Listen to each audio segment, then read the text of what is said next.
We're back. Jeb is choking. Yep. I'm not going to save him. And that was... Versus System. I always call it Versus. The generic name is Versus System. This is Marvel Versus System. Is that because there's a lot of Marvel characters in there? It is. It is, Jeb. Do they have a DC one or not? No. They have the Marvel property. They don't have the DC property. Okay. I think I saw something recently about DC trying to do a CCG game or something. I don't know if it fell through or if I don't know what I'm talking about. So who cares? All right. So again... You saw us play, that was just the two of the intro, like, it tells you how to build the deck. So we did no deck building whatsoever. We just picked 2 decks and played them. Yep. So. The other 2 starters that you can build, what did I say? Avengers and Guardians of the Galaxy are the other 2 in the core box that you can mess around with. And then, of course, you can look into the, mixing things up. Oh, because you don't have to stick to every character being on the same team or whatever. There are card limits. I can't remember if it's 3 or 4 for this game. I just don't remember. Right.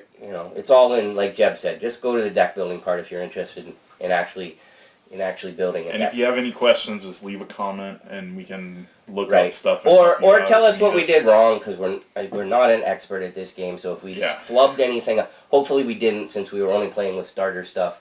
I know this is older game now. I know there's been some errata to this stuff. If I remember correctly, one of the biggest erratas was to Thanos. Don't remember what he does, but the card was busted. So if what you saw attracts you, make sure you get on Upper Deck site. Well, maybe the new one's already nerfed, but if you get a used copy or whatever, just make sure at least your Thanos is up to date. If I'm remembering the right broken card. Otherwise, go, Jeb. What'd you think? Oh, I really like it. It's definitely one I would play a lot if there were people around me that would play it, and if I had more time to play games and stuff. But yeah, I enjoyed it a lot. I like the front and the back row makes a difference. So like if you're in an actual fight, it's like only the front melee people can fight melee. It makes sense. Like a guy on the ground's not going to be able to fight somebody like 3 rows deep in a crowd or something. It gives you some awesome opportunities to have some to bring some cards into the game that have like support abilities and almost don't do anything else. Yep. Either force them to bring their flyers out or whatever for exactly the reason that you said, with like having a defensive row, so to speak, to protect people. There's a ton of possibilities. Yeah, and I like the flying, like flyers can fly over and attack, but if there's another flyer, guess what? They're going to be up, and it's not that easy. You have to choose that one as a defender or whatever. I agree with Jeb. It's another card game that I like.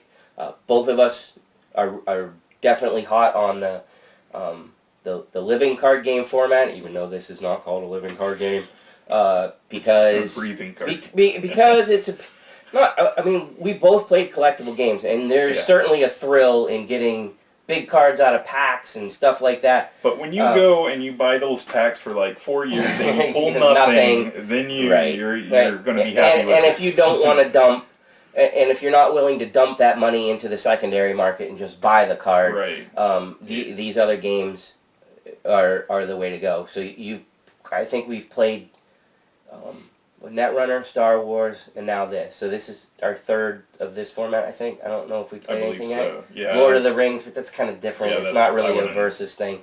Now, with that being said, we haven't seen, that doesn't mean there isn't, we haven't seen a ton of support around from this, except for Origins. Yeah, Origins. I mean, they had a big display, a big tournament. I think it might even been the World Championships. I don't know that for sure. I can't remember.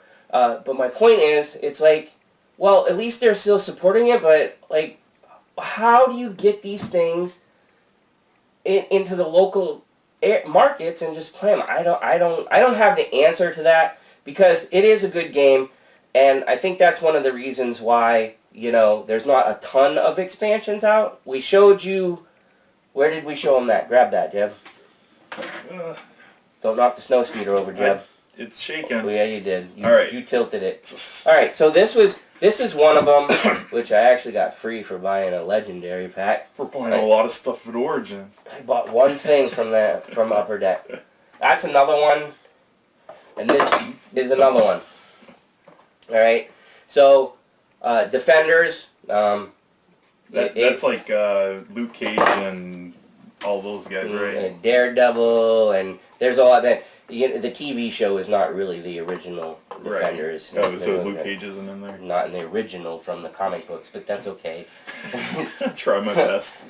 The Defenders are they're in a way they're kind of like Avengers because they're always changing the leads. They rotate the. Anyways, and this is A-Force with a lot of the female characters from Marvel. So I haven't opened this one yet, but I have these three, and I have yet to really been able to deal it. But I mean, that show, I think that gives you a hint on like how much I think it's a good game. They also have a Predators one, right? Oh yeah, Jeff said that there's an alien and there's a Predator. So you could do that whole alien versus Predator thing, and if we would take time to just play games instead of trying to record all the time, we'd probably do some of this. But we have things to do. So this came out in 2015, I believe. That's what it says on here. And there's 4 expansions out, right? I don't know if there's another superhero one or not. I honestly can't remember. So that's really don't remember. 2 years, 4 expansions. That's not that bad of a release schedule. I feel like this has been out a lot longer. I don't know why. Maybe that's just because I don't follow it. It's good or not. I mean, and the reason I say that is because if you, at least initially, if you don't get some stuff out there, this is my opinion. Oh yeah. That the meta doesn't get stale. Yeah, if you could have released like 4 in the first year and then 2 every year after that. Then you give people some options. Yeah. I feel like that might be one of the problems with some of these games is like, that's awesome when it comes out of the box. Somebody breaks the format because the people that have the time to sit down and figure out exactly what works the best, then you're talking about 2 or 3 decks that are dominating the game. And if you don't change that up, people are going to be like, I don't want to play that game anymore. Yeah. Or I designed this really cool thing, but I know somebody is going to play that deck and I can't beat it. So until you get a little bit of a variety in there, I feel like you got to be quick up front.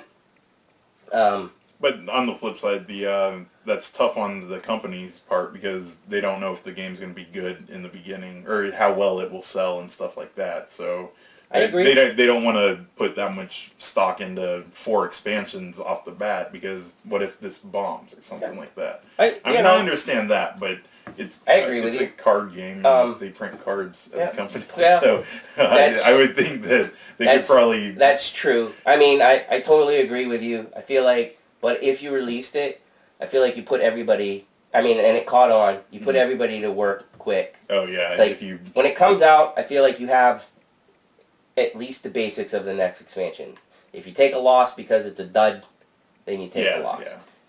You assume that it goes good, and at least you got something getting ready. Well, this is like the best thing to do it because it's all cards. Because if it was something with miniatures, then that's a lot more that you have to invest.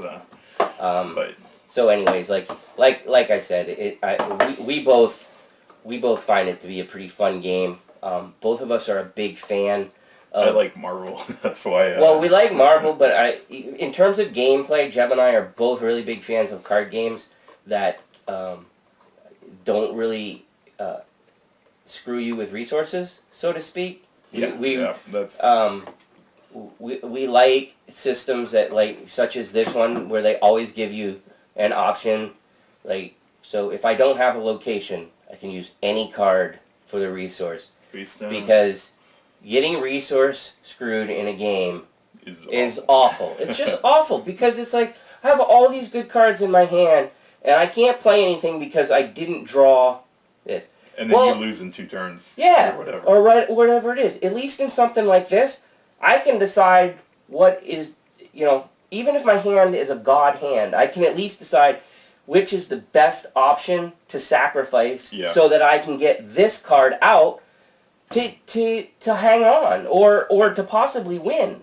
Oh, that's where when I was playing you, I mean, I wasn't down horrible, but Right. what was in my hand, I only had non-location cards, and they were all like really good cards, so I had to figure out which one I wanted to put face Right. down as my location Right. to bring out something Yeah, else. So. exactly. So, again, both of us are huge fans of any type of card game that has that type of mechanic, this type of card game, and we play other things with cards. Yeah. But in terms of a back and forth, hey, I have to have something to be able to play this card, etc., etc. Because it's never fun when the game's like it's not. one-sided. Exactly. Especially when you pay money to go into a tournament. Right. That's the worst.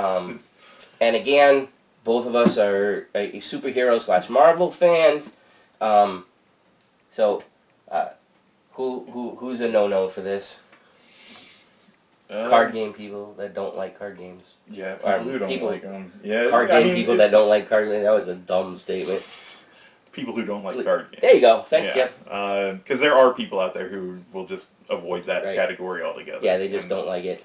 And yeah, that's understandable. I mean, like if you don't like that stuff, then you don't like it. If you don't like a competitive game, it's definitely competitive. If you're a hardcore co-op, so that nobody can get pissed at somebody else or whatever. I get angry eyes on it, Jeb, a lot because I hate to lose. It's It definitely not a happens. game you want to bring to like a game night. Unless there's only two of you at the game. Yeah, that's true. But you can do 2 versus 2 in this. You but can. I still feel like this is not a game night game. Like if I went to a game night, I would want to play a lot of other games. Have we ever played any game that says you can play, that's made for a 2-player, that says they have... No, we never teams? did the team stuff before. No. I honestly don't know if any... I mean, supposedly you can play Well, I know Pokemon Magic that you way. can do it. I know. I don't... I think one time I've played kind of like a group Magic thing. I did. Netrunner has a I know. co-op or /4-player I thing. did Yu-Gi-Oh! One time, yeah. Tag team in a tournament, and that was one of the funnest things that I've done. Oh, well, there you go. It was really fun. So, yeah, so... Are there any things you don't like about the game? Anything I don't like? Yeah. Not that come, like, right off the top of my head, other than, like I said, I don't... I think the hardest thing is getting the range and the flying down. That's a little hurdle. I mean, it's... You said what I didn't like. Oh, yeah, I know. I'm moving on. You said you didn't have anything you didn't like, so I'm just moving on. Okay, so you're going on... Well, then you didn't... He never said we're going into the section of what things to remember. I said it in my head. Okay, well, and say it's his it now. fault for not... And don't knock over my snow speeder. Okay. Let's go into the section about things to remember when playing the game. What is yours, Joe? I got flying none. in the range? You just said you had flying in range. Yes, flying in range. It is something you definitely need to get down to get really good at the game. In your head. Yeah. It's that one thing in a game that Mickey can't and has... Jeb, how does it go again? And I don't even know sometimes. We You know it a lot better than it is. Yeah, it just comes to back row with range can hit front row of your opponent. Flyer in the front row can fly over your opponent's front row to hit the back row. Something with flying and range can basically hit anything on the field. Unless That's how it there's goes. a flyer. Unless there's a flyer. Yeah. Flying always has...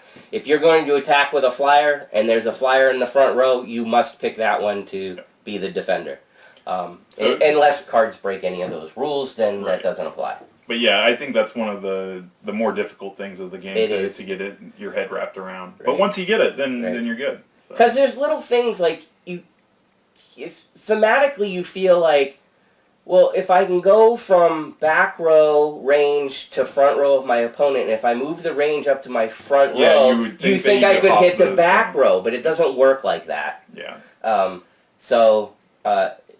some of that is because the thematic part of it is, but I still have defenders in the front row, and the whole point of that front row is to have defenders, and so the only thing. They didn't want 2 things that could cheat that system, so that's probably why they didn't do it, because if you make a ranged one in the front row that can go to the back row, what's the point of the flyer? Right.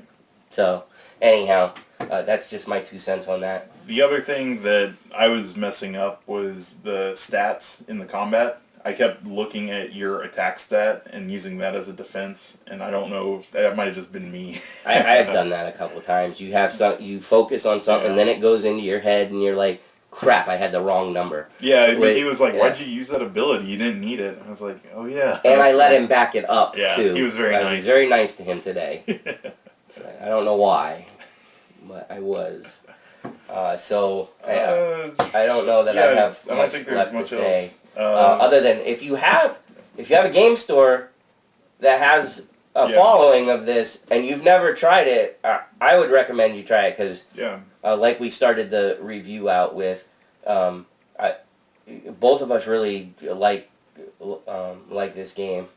So, anything else? No, I don't think so. But there is one thing we have to say. Oh no! Well, okay. Jeb has to say something. So it was 6 months ago that we announced that we were going to do Versus System. So now we get to tell them what the next game is. It was 6 months ago. 6 months ago. Actually done an actual season episode and not a bonus episode.